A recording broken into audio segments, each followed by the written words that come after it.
오늘은 제목을 욥의 고난과 하나님의 의중이라고 잡아봤습니다.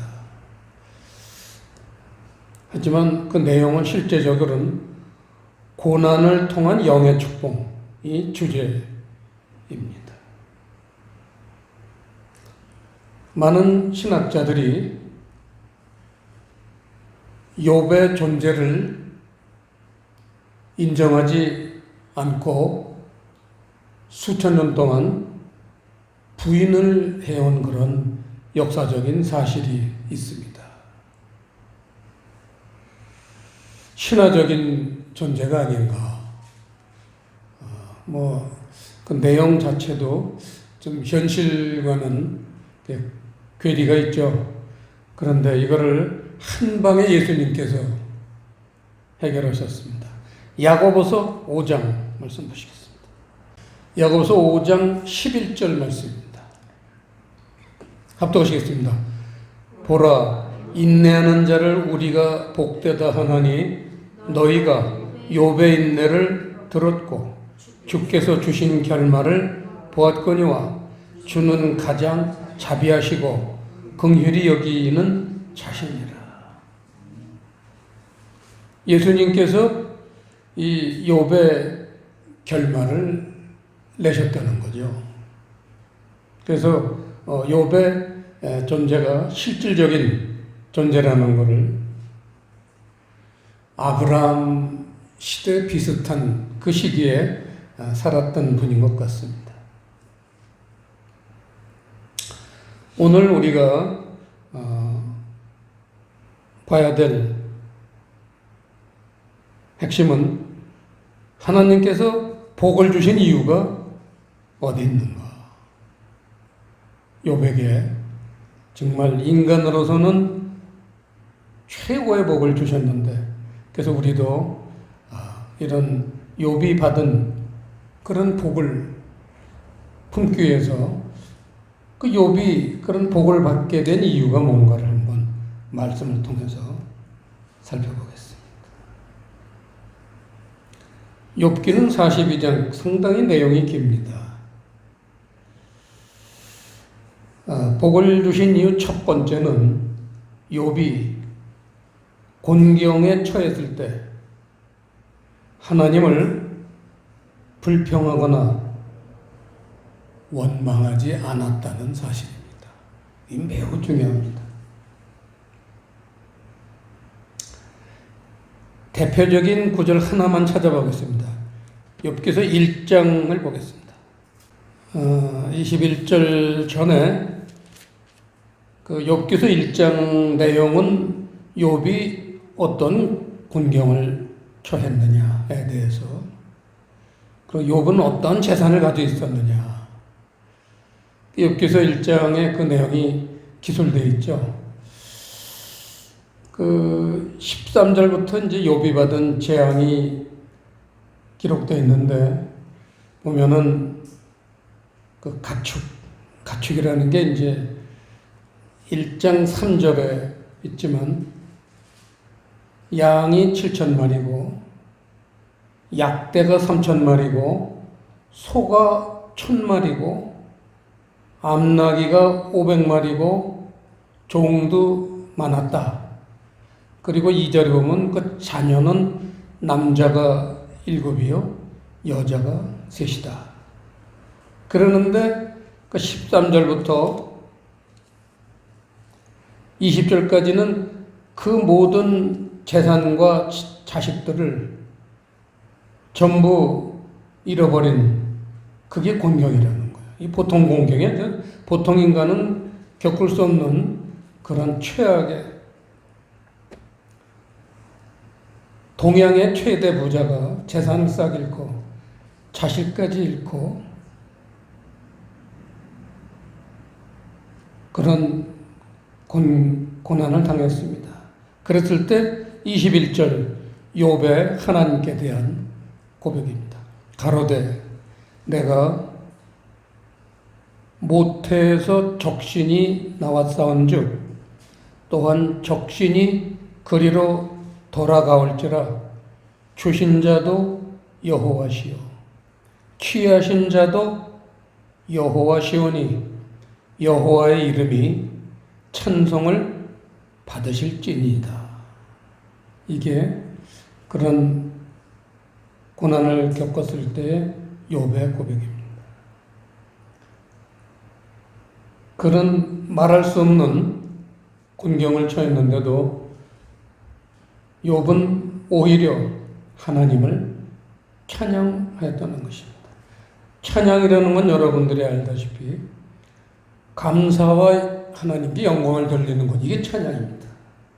그런 고통 속에서도 감사가 나올 수 있다는 것, 또 하나님에게 영광을 돌렸다는 것, 이게 욥의 신앙이죠.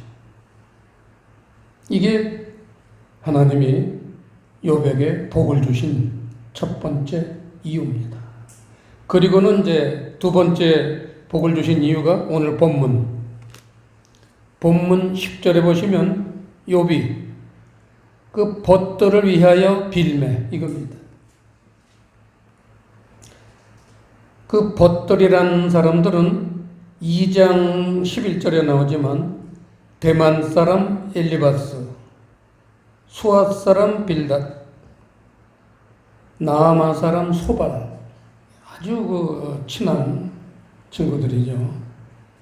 욥의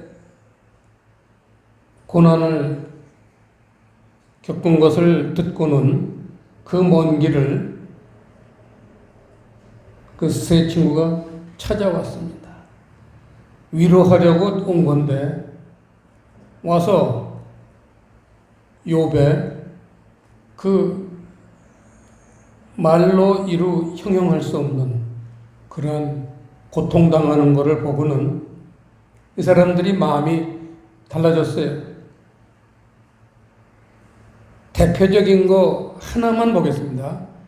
욥기서 4장 보겠습니다. 4장 7절 보시면요. 엘리바스 친구들 중에 엘리바스가 첫 번째로 욥에게 한 얘기가 7절에 보시면요. 생각하여 보라. 죄 없이 망한 자가 누구인가? 정직한 자의 끊어짐이 어디 있는가? 이거예요. 넌 죄 때문에 망한 거야. 그 친구를 위로하러 온 사람이 할 말입니까, 이게? 그러한 친구들을 향해서 욥이 처음에는 자기가 받아들이지 않았죠. 나는 잘못한 게 없다. 그렇게 친구들하고 다퉜습니다. 하지만 욥기서 이 마지막 쪽에 가면은 하나님이 욥에게 직접 나타나셔서 38장부터 보시면 이 세상을 내가 창조할 때 그 주초는 무엇 위에 세웠고 그 모퉁이 돌은 누가 놓았느냐? 바닷물이 돌이키는 거는 누가 하는 거냐? 이런 식으로 악어를 너희가 낚시로 잡을 수 있느냐? 악어가 무누님은 지구상에 있는 모든 동물 중에 가장 셉니다. 그걸 어떻게 악어를 제어하겠느냐? 이런 식으로 하나님이 욥에게 하나님의 그 엄청난 세계를 짧게 얘기를 하시니까 그제서야 욥이 꼬꾸라졌죠. 40장부터는 욥이 꼬꾸라지는 장면이죠. 그래서 욥기서 40장 3절에 오면 손으로 내 입을 가릴 뿐이다. 이렇게 이제 하나님 앞에서 끽소리 못하는 거죠. 내가 한두 번 말하였사온즉 다시는 더하지도 아니하겠고 대답도 아니하겠나이다. 그러면서 8절에 하나님이 네가 내 심판을 폐하려느냐 스스로 의롭다 하려 하여 나를 불의하다 하느냐. 소위 기독교에서 엄청난 의제가 등장했는데 이게 욥의 하나님의 신정론이에요. 하나님이 올바르신가? 이거는 우리 기독교에서 또 우리 개인 신앙에서 한 번쯤은 이렇게 생각하고 거쳐가야 될 대목입니다. 우리가 공경을 처할 때 이런 고난이 이게 맞는 거냐? 이런 의심, 질문 안 하면 바보죠. 누구든지 다 한 번 하는 겁니다. 내가 왜 남들보다 뭐 더 잘못한 게 많다고 나만 유난히 이렇게 심하게 고통을 당하고 사느냐? 이 질문 안 한 사람 누가 있습니까? 다 있습니다. 그 말은 바꿔 말하면 하나님이 의롭지 않다고 생각하는 거다 이거예요. 하나님 보시기엔 내가 내 심판을 피하려느냐 스스로 의롭다 하려 하여 나를 불의하다 하느냐 하나님을 불의하게 생각하는 거다 이거예요. 신정론. 이게 우리 신앙생활 기독교에서 아주 중요한 우리 신앙의 핵심입니다. 그런데 하나님께서 욥에게 그런 하나님의 놀라우신 그런 우주 만물을 창조하고 다스리시는 그런 놀라운 섭리를 설파하고 나시니까 욥이 꼬꾸라졌어요. 그래서 욥이 이제 달라졌죠. 그래서 그 멀리서 온 세 친구들이 그렇게 자기를 저주하고 비난하고 헐뜯고 그렇게 욕하던 그 친구들을 향한 마음이 달라진 겁니다.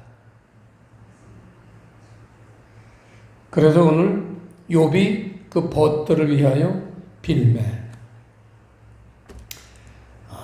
그 자기를 저주한 친구들을 위해서 빌었다, 기도했다는 것은 그들을 용서하고 사랑한 거죠.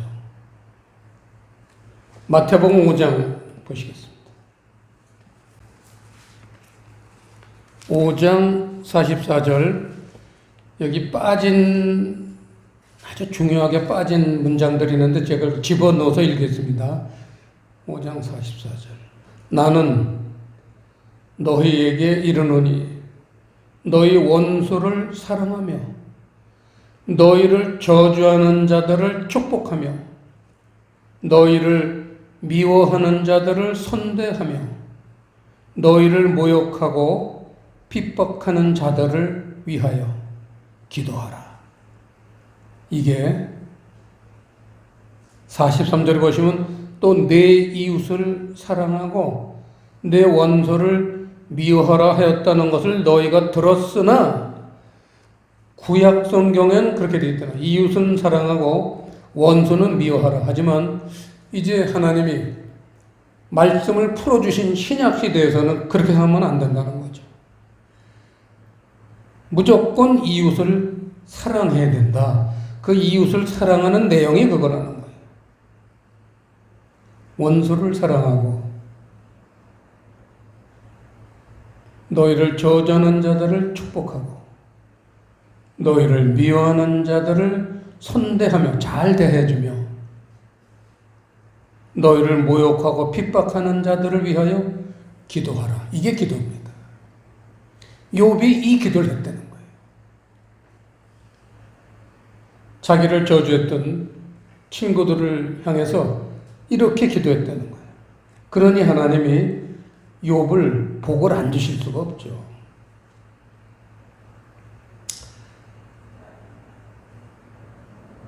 우리는 어떤가?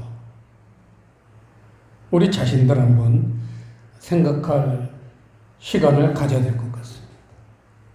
우리가 신앙생활하면서 교회 생활하면서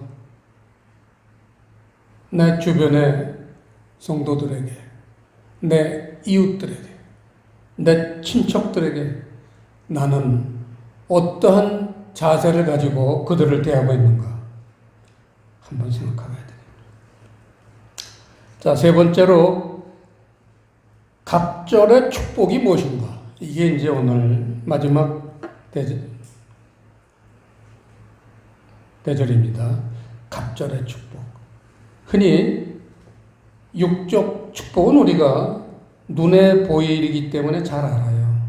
건강이라든지 평안이라든지 재물이라든지 이런 육적 축복에 대해서는 우리가 보이는 세계이기 때문에 잘 알지만 보이지 않는 축복의 세계가 있어요. 이게 바로 영적인 축복, 영의 축복입니다. 그런데 육적 축복은 영생하고 관계가 없어요.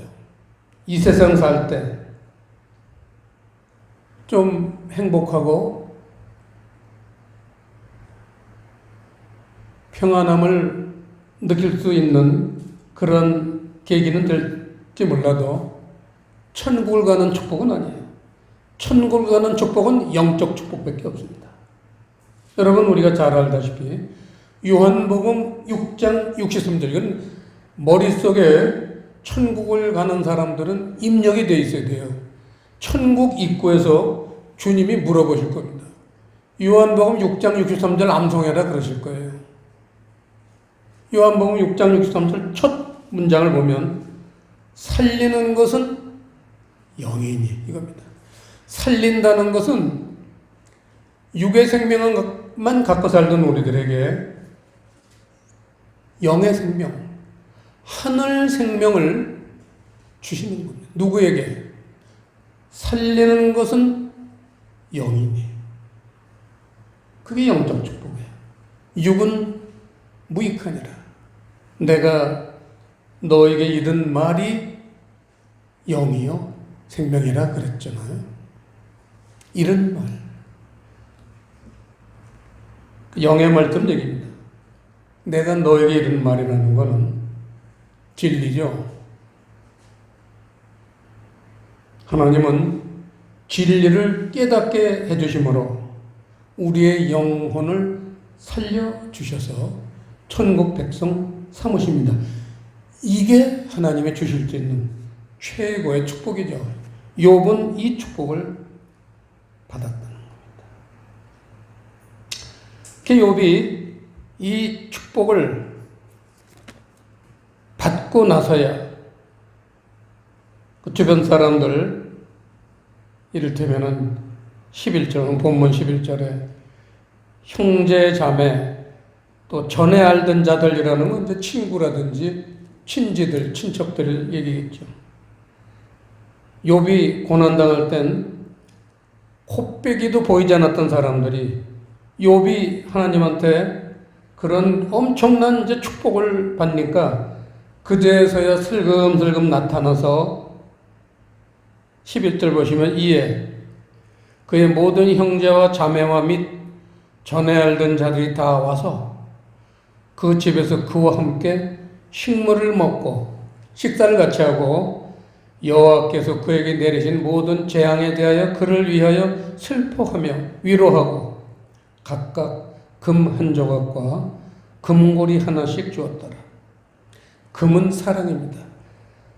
금 한 조각과 금고리 하나씩 주었다는 것은 이웃 사랑이에요. 욥을 알던 모든 사람들이 와서 욥을 사랑했다는 겁니다.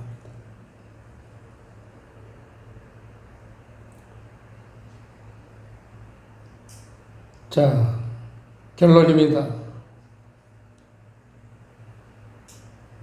고난을 통해서 하나님은 영적인 축복을 주시길 원합니다. 그래서 시편 119편 71절에도 고난받는 것이 내게 유익이라 내가 이로 인하여 주의 율례를 배웠나이다. 이게 다윗의 고백이에요. 고난받는 것 때문에 주의 율례라는 건 진리죠. 신약 용어로는 진리입니다. 진리를 깨우치는 것. 이거보다 우리 신앙생활에서 중요한 게 없죠. 왜냐하면 천국 가는 거니까.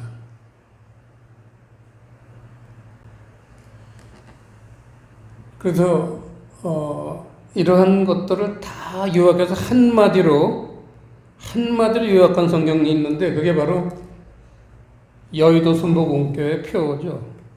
요한 3서 보시겠습니다. 요한 3서 2절. 요한 3서 1장 2절 합독하시겠습니다.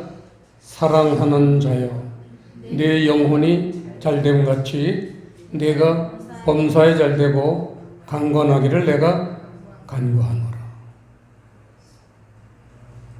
여기서 잘됨 가치의 밑줄을 치시고 이미 치신 분도 계시겠지만 이게 번역이 정말 잘못된 번역입니다. 아주 중요한 대목인데 이 가치라는 단어 원어를 보시면요. 칠판에 있죠. 카도스라는 단어예요. 카도스라는 거는 만큼이에요. 제가 이걸 정정해서 읽겠습니다. 사랑하는 자여, 내 영혼이 잘된 만큼 내가 범사에 잘되고 강건하기를 내가 간구하노라. 영혼이 잘된 만큼 하나님은 범사 건강에 축복을 해주신다는 겁니다. 근데 영혼이 잘된 게 뭐냐? 이거를 3절, 4절에서 기록이 되어 있는데 그냥 사람들은 그저 뭐가 잘된다는 데만 정신을 팔아가지고 3절, 4절은 미처 읽지 않은 사람이 아주 많습니다. 3절, 4절 읽겠습니다. 시작. 형제들이 와서 네게 있는 진리를 증거하되 네가 진리 안에서 행한다 하니 내가 심히 기뻐하노라. 내가 내 자녀들이 진리 안에서 행한다함을 듣는 것보다 더 즐거움이 없도다. 우리 교회는 이 진리를 주셨습니다. 진리를 깨닫게 해주시고 그리고 세상 만방에 진리를 전파하라는 그러한 사명을 주셨습니다. 그래서 우리가 지금 현재 아주 작은 교회지만 인도와 베트남에 선교사 4분을 파송해서 저들에게 진리를 가르치고 저들이 나가서 교회를 세우고 진리를 전하고 있습니다. 이 얼마나 놀라운 복된 교회입니까? 우리는 그저 복받는다는 그런 막연한 이제 정신에서 벗어나서 정말 영혼이 잘 되지만 천국도 가고 이 세상 살 때도 부족한 것 없이 살아갈 수 있는 그런 하나님이 복을 주시는 그런 하나님 나라의 원리, 오늘 요백해 주신 고난을 통한 영의 축복이 여러분 모두에게 임하시기를 축복합니다.